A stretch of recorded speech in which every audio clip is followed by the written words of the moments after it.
प्यारे बच्चों, आज हम 10वीं क्लास का बायोलॉजी में वैसे क्वेश्चन को लिए हैं जो 2022 वाला एग्ज़ाम में बहुत ज़रूरी है। इस क्वेश्चन को देखना। जैसे क्वेश्चन नंबर 1 है, पौधे हरे क्यों होते हैं?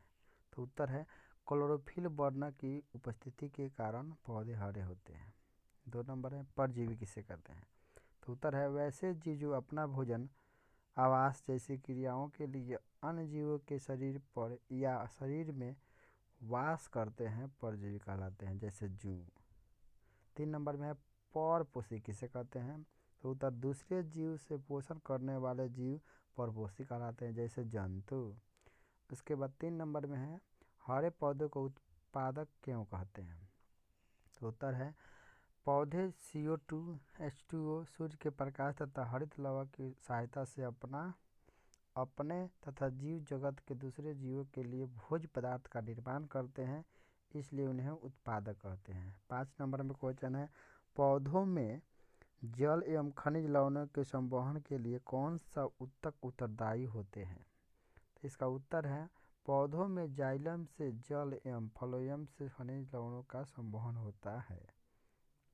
इसके बाद 6 नंबर क्वेश्चन है, जलीय जीव की तुलना में स्थलीय जीव किस प्रकार श्वसन के लिए ऑक्सीजन प्राप्त करने की दशा में लाभप्रद है? तो इसका उत्तर है जलीय जीव फल जल में घुली हुई ऑक्सीजन का संवहन में उपयोग करते हैं। जल में घुली हुई ऑक्सीजन की मात्रा वायु में उपस्थित ऑक्सीजन से बहुत कम है, इसलिए जलीय जीवों के शरीर की दर स्थलीय जीव की अपेक्षा अधिक होती है। इसके बाद 7 नंबर में क्वेश्चन है, जाइलम तथा फ्लोएम में पदार्थों के वहन में क्या अंतर है? तो उत्तर है जाइलम तथा फ्लोएम में पदार्थों के वहन में निम्नलिखित अंतर है। एक जगह जाइलम लिख दीजिए, दूसरा वर्ड फ्लोएम लिख दीजिए। जाइलम में है जाइलम निर्जीव ऊतक है और फ्लोएम में है फ्लोएम सजीव ऊतक है। फिर 2 नंबर है, जाइलम में यह जड़ों से जल्द और घुले हुए लवणों को पत्तियों तक पहुंचाता है। अब फ्लोएम में है, यह पत्तियों में तैयार शर्करा को पौधे के सभी भागों में पहुंचाता है। 3 नंबर में है जाइलम में जाइलम ऊपर की तरह गति करने में सहायक होती है। फ्लोएम में है फ्लोएम नीचे की ओर गति करने में सहायक होती है। इसके बाद 8 नंबर क्वेश्चन है, हमारे आमाशय में अम्ल की भूमिका क्या है? तो इसका उत्तर है हमारे आमाशय की भित्ति में उपस्थित जठर ग्रंथियों से हाइड्रोक्लोरिक अम्ल उत्पन्न होता है। यह अम्लीय माध्यम तैयार करता है जो पेप्सिन एंजाइम की क्रिया में सहायक होता है। यह भोजन को सड़ने से रोकता है। इसका 9 नंबर क्वेश्चन है, लसिका क्या है? तो उत्तर है लसिका रुधिर के समान एक तरल संयोजी ऊतक है। यह रंगहीन होता है, इसमें ग्लूकोज, विटामिन, अमीनो अम्ल, यूरिया, प्रोटीन आदि मिलते हैं। इसमें लाल रक्त कणिकाओं का पूर्ण अभाव होता है, इसी द्रव को लसिका कहते हैं। इसके बाद 10 नंबर में रक्त क्या है? इसके संगठन का वर्णन कार्य के साथ करें। तो उत्तर में रक्त एक तरल सरल संयोजक ऊतक है। रक्त का संगठन एवं कार्य निम्न है।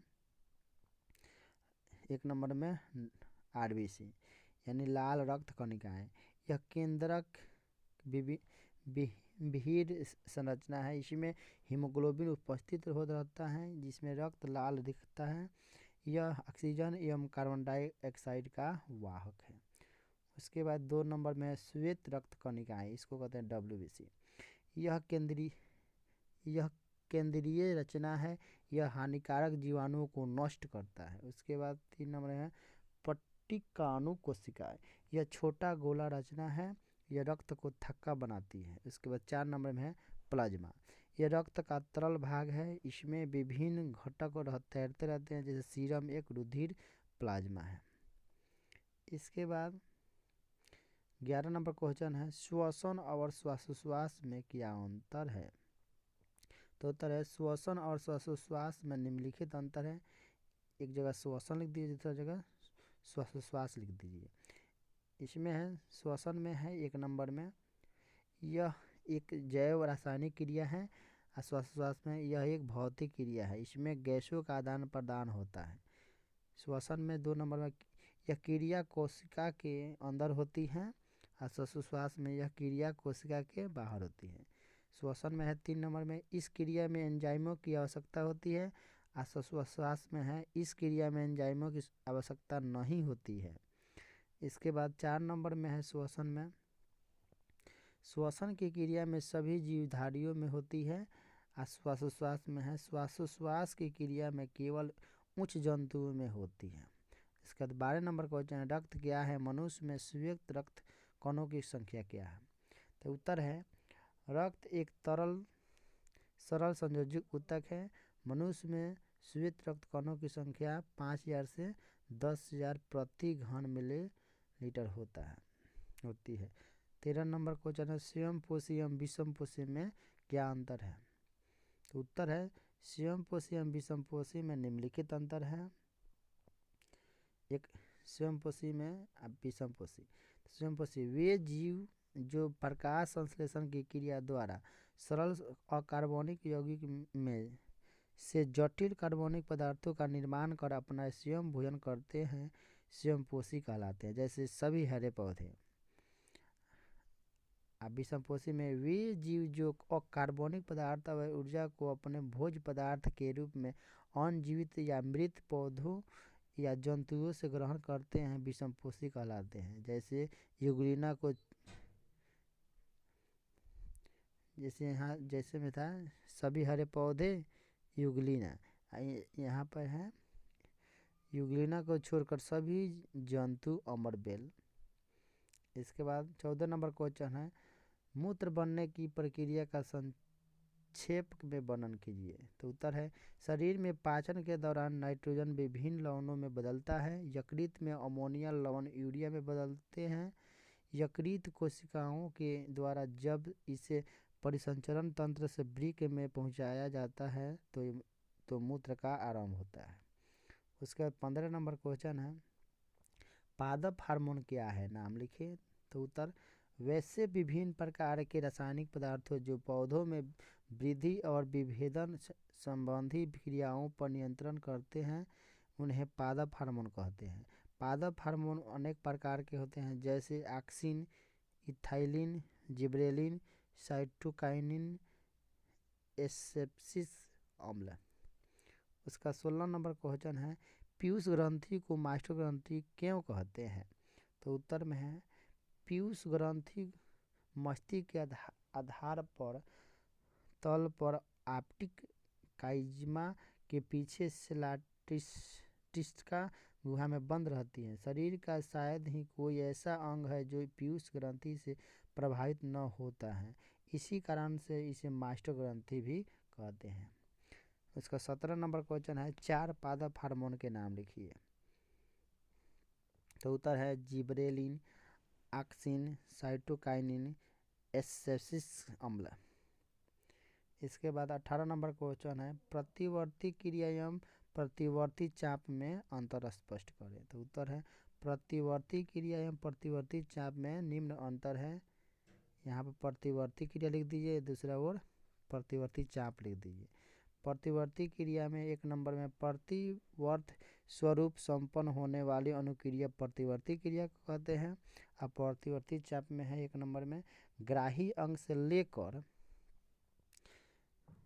अपवाहक अंगों तक आवेग एक निश्चित मार्ग द्वारा जाता है जिसे तंत्रिका कोशिका बनाती है, उसे प्रतिचाप कहते हैं। 2 नंबर में है प्रतिवर्ती में जैसे गर्म पदार्थ छूते ही हाथ का हट जाना, यहाँ है इसमें है 2 नंबर जैसे संवेदी अंग, संवेदी न्यूरॉन, चालक न्यूरॉन एवं अवाही अंग। उसके बाद 19 नंबर क्वेश्चन है युग्मक किसे कहते हैं। तो उत्तर है नर और मादा जनन कोशिकाओं को, जैसे नर में शुक्राणु एवं मादा में अंडाणु। उसके बाद 20 नंबर क्वेश्चन है निषेचन को परिभाषित कीजिए। तो उत्तर है नर युग्मक नाभि का मादा बीजांड नाभि के साथ परस्पर संलयन की प्रक्रिया को निषेचन कहते हैं। इसके बाद 21 नंबर क्वेश्चन है गर्भधारण किसे कहते हैं। तो उत्तर निषेचित अंडा बार बार समसूत्री विभाजन करता है जिससे कोशिकाओं का एक पुंज सा बन जाता है जो अंडवाहिनी से गर्भाशय तक जाता है। यहाँ यह गर्भाशय की गर्भ दीवारों में धंस जाता है। इस क्रिया को गर्भधारण कहते हैं। इसके बाद 22 नंबर क्वेश्चन है, HIV तथा एड्स का पूर्ण रूप लिखें। तो उत्तर है HIV का ह्यूमन इम्यूनोडेफिशिएंसी वायरस, एड्स का full form acquired immune deficiency syndrome. उसके बाद 23 नंबर क्वेश्चन, द्विखंडन बहुखंडन से किस प्रकार भिन्न है। तो उत्तर है द्विखंडन से कोई एक कोशिका दो कोशिका और लगभग समान भागों में बट जाती है। द्विखंडन एक निर्धारित प्रक्रम में होता है, लेकिन बहुखंडन में एक कोशिका जीव एक साथ अनेक संतति कोशिकाओं में विभाजित हो जाता है।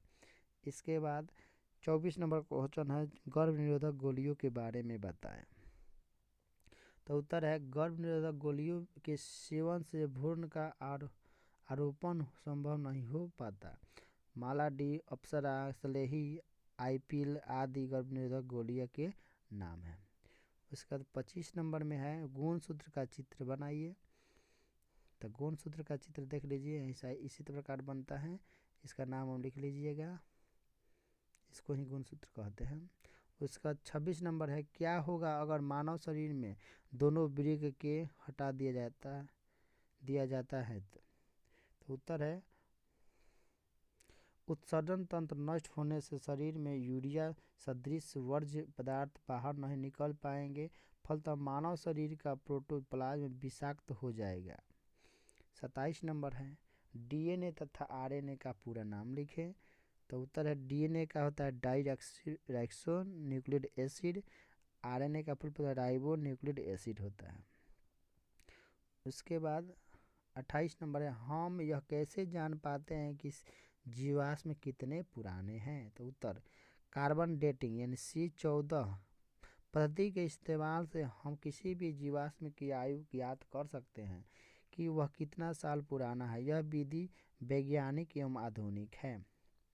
उसका 29 नंबर है, जैव मात्रा किसे कहते हैं। तो उत्तर में है पौधों तथा जंतुओं के शरीर में उपस्थित कुल द्रव्यमान को जैव मात्रा कहते हैं। 30 नंबर है, जीव मंडल किसे कहते हैं। तो पृथ्वी पर पाए जाने वाले सभी प्राकृतिक क्षेत्र तथा उसमें पाए जाने वाले सभी सजीव परस्पर मिलकर जीव मंडल कहलाते हैं। उसके बाद 31 नंबर है, ओजोन परत के क्षय का कारण लिखें।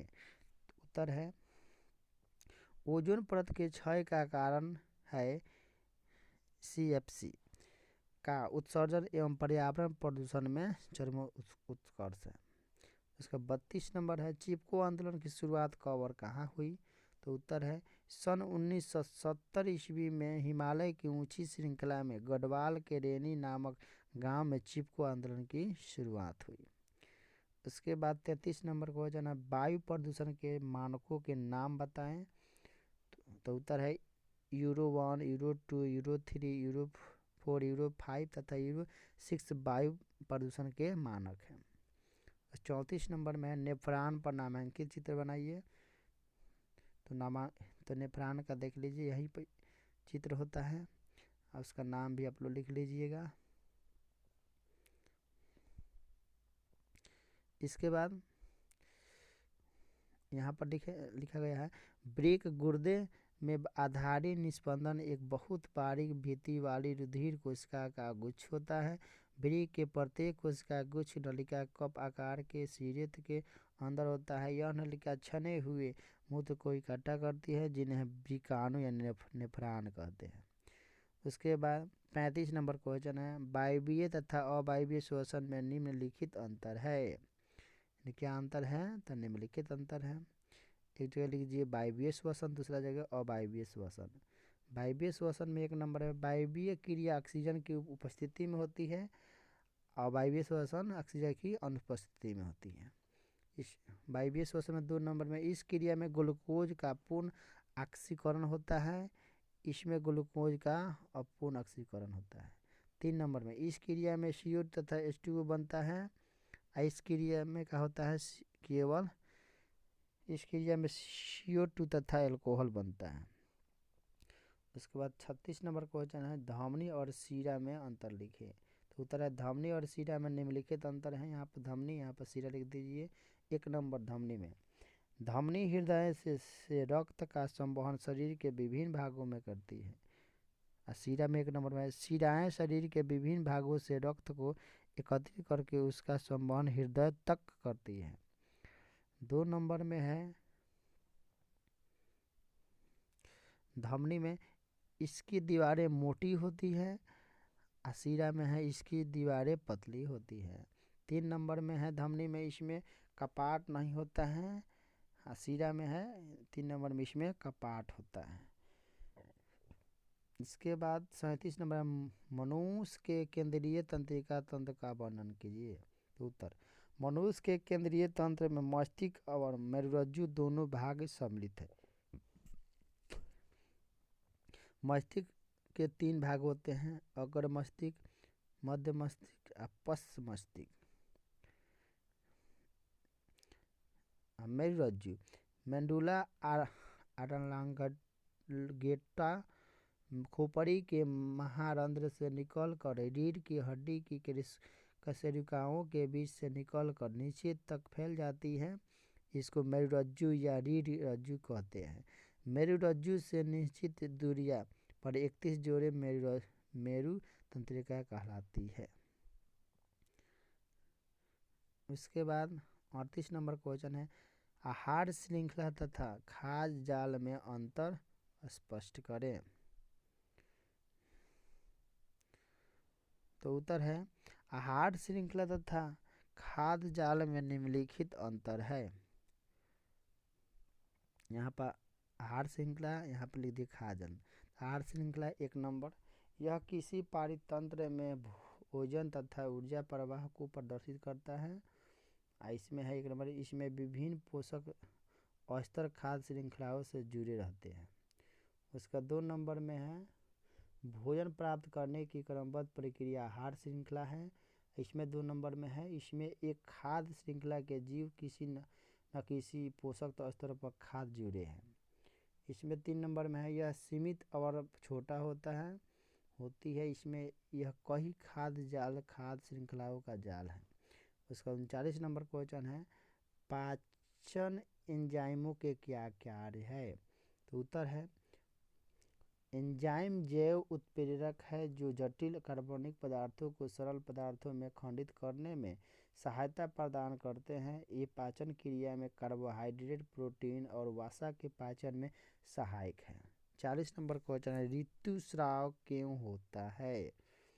तो उत्तर है, यदि